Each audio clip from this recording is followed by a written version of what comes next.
Hello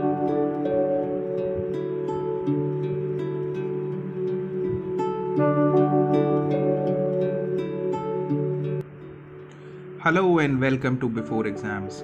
Here we help you to prepare for your competitive examinations. Subscribe to our channel so that whenever we post the content about your exam, you get the notification about it.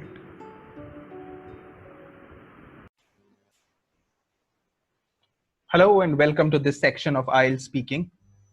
In this section, we'll be talking about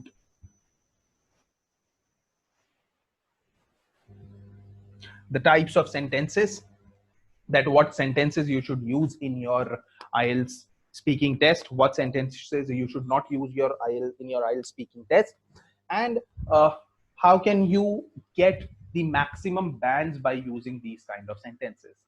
So in this lecture, what we'll be learning is, first of all, we'll be learning what are the types of sentences, what are the various types of sentences.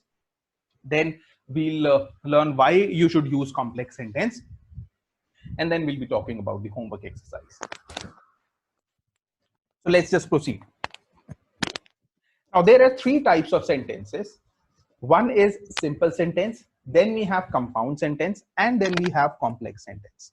So these three types of sentences are there. We'll be talking about these sentences one by one. We'll be going through the examples of all the sentences one by one individually, and then we'll be talking about that which type of sentence you should use and which type of sentence you should not use while attempting your IELTS speaking test.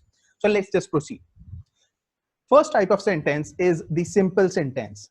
Now, this sentence, it is a sentence which contains only one clause.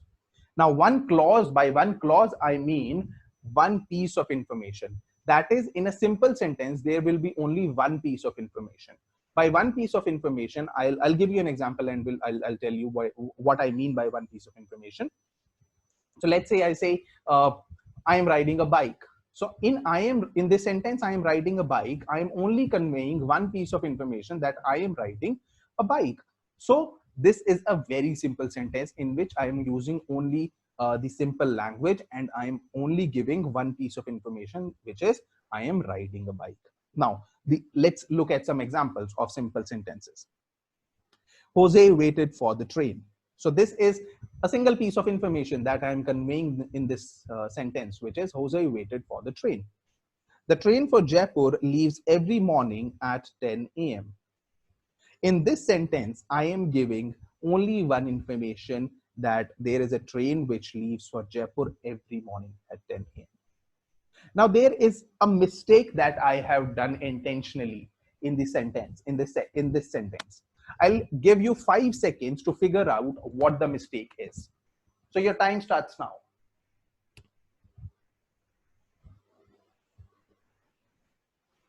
Okay, time over. I'm sure many of you would have got that what the mistake is.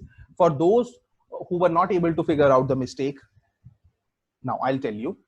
The sentence says, the train for Jaipur leaves every morning at 10 a.m. Herein, look at the last 4 words, morning at 10 a.m. If I'm using the word morning, I am not allowed to use 10 a.m. That is, I'm not allowed to use a.m. If I have used morning at 10, that means 10 a.m. only. So this is a common mistake that we do while speaking or while writing, that I did this 11 a.m. in the morning. I'll be going to the park 5 p.m. in the evening. If I have used AM, I cannot use morning. If I have used PM, I cannot use afternoon or evening. Right? So this is what I am talking about. Now, the sentence will be like, the train for Jaipur leaves every morning at 10. Or it could be, the train for Jaipur leaves every day at 10 a.m. So I'll be using either AM or I'll be using morning. I'll not be using both together. This is the mistake that we have in this sentence. Let's look at the other example. I run 5 kilometers every morning.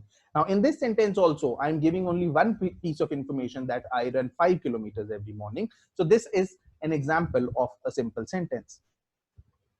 The pen is mightier than the sword, or there is a saying, a pen is mightier than the sword.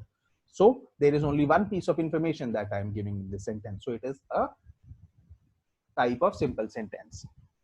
The earth is spherical. Again, there is only single piece of information which is being conveyed. So this is a simple sentence. Now comes the compound sentence. Let's look at what compound sentences are, and then we'll be looking at some of the examples. Now, a compound sentence is a sentence which contains two clauses, and these clauses are independent of each other and they are joined by a connector. Now, by independent means that these two clauses means that these two sentences have two pieces of information. That is, a single sentence have two pieces of information, and these sentences are joined. There are two sentences in a single sentence which are joined by a connector, and if we break those two sentences, they stand alone. That means that they have their individual identity. That means their meaning, if I take one sentence at a time, it will be complete in itself. I'll give you an example, you'll understand it better. Jose waited for the train, but the train was late. Now herein, there are two sentences which I have used, and I have connected it with the connector but. So the two sentences are, first sentence is Jose waited for the train. The train was late. So there are two sentences. One is Jose waited for the train. The other is the train was late. Now, if I take these two sentences individually, these two sentences will be complete in itself, right? Jose waited for the train is complete in itself. The train was late is complete in itself. But what I have done is I have used these sentences, I have connected these sentences by using the connector but. Let's look at another example. Anu and James arrived at the bus stand at 10 a.m. and they left on the bus before I arrived. Again, there are two pieces of information that I have combined using the connector and. Greg likes to trek and he is going for a trek this weekend. Greg likes to trek. This is a single sentence, a complete sentence. If I do not use, if the other part of this sentence will be complete in itself. Again, if I use he is going for a trek this weekend, if I do not use the information which is before he is going to trek for a trek this weekend, if I do not use the information before this phrase, then this is a complete sentence in itself. So these are the type of compound sentences in which there are two independent clauses, that is, there are two independent pieces of information and they are complete in itself if I do not use a connector. But if I use a connector, I join those two sentences. Again, I am a very good athlete, yet my parents don't allow me to participate in sporting events. So I am using two sentences here and I am connecting these two sentences with the connector yet. I want pizza, but Kenny wants noodles. So again, I want pizza. This is one sentence. Kenny wants noodles. This is the other sentence. They are joined by the sentence, by the connector but. So this is a perfect example of a compound sentence. Now let's talk about the complex sentence. Now a complex sentence is a sentence in which we have one dependent clause and one independent clause, while so that is, one is the dependent clause and one is the independent clause, right? That means one sentence is complete in itself while the other sentence is dependent on the other sentence which is complete in itself. Let's look at the examples. Because my food was too hot, I kept it for some time to cool down. Now, if I look here, I kept it for some time, that is, I kept the food for some time to cool down, is a sentence which is complete in itself. But if I use this phrase or this sentence, because my food was too hot, there is no information which I am providing with this with this sentence, because my food was too hot. Why? It's because if I'll be using because my food was too hot, then there will be an expectation. What if your food was too hot? And if I'll not provide that piece of information, this will be incomplete. So that is why I say that there is one dependent clause and one independent clause. The clause which is underlined here is the dependent clause. The clause which is not underlined is the independent clause here. Again, look at the next sentence. Whenever the prices of onions are increased, its consumption goes down. The movie was a real thriller, as I expected it to be. Now, the movie was a real thriller is an independent clause here, as I expected it to be. It is a dependent clause here. If I use as I expect it to be, if I say as I expect it to be, what I'm trying to convey, right? The listener will not get anything. That's why this is a dependent clause. Let's look at the other examples. Even though he prepared so well for the exams, he got less marks. When he recited the funny poem written by him, everyone laughed. So these are the examples of complex sentences wherein there is a dependent clause and an independent clause, and this dependent clause is incomplete without the independent clause, while the independent is complete in itself. Now, this is the kind of sentence that you should use in your IELTS speaking test, while you should never use the simple sentence in your IELTS speaking test. Because if you'll be using the simple sentences in your IELTS speaking test, it will not give a good impression to the listener. And here we intend to give a good impression to the listener to fetch the maximum bands. Let's look at an example.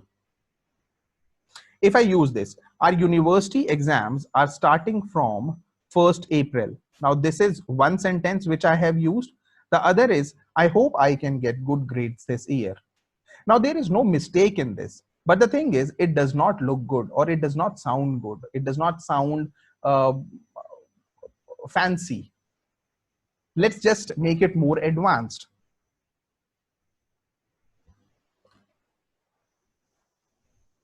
If I use this, our university exams are starting from first week of April, which is earlier than usual. I hope I can get good grades this year, although although I'm not sure I will. So what I'm doing is, here I have used some words which is now improving the piece of information that I'm trying to convey. And what I have done here is, I have made these simple sentences into complex sentences. Right? So these are the type of sentences that we should use in our IELTS speaking test, which will help us fetch the maximum bands out of our speaking. I hope now you get an idea that what are the kinds of sentences, what are the sentences that we should use in our IELTS speaking test, and what we should avoid. Now, there is an homework exercise which I want to give you, but I'll only give you on your email address. So I'll mention the email address on which you have to put the request to get the assignment. Just put the request, and then I'll be providing you the email, the assignment. I'll mention the email address on which you have to request. I'll mention that in the description. You can just go ahead. You can ask for the assignment, and I'll be sending it to you. Okay. So I'll really suggest you to attempt the assignments, because if you'll be attempting the assignment, that will really be beneficial for you to go ahead and to prepare for your IELTS exam. Now, only those people will get the assignment who completed the previous assignment and they have submitted it. Okay. Now, that will be it for today's lecture.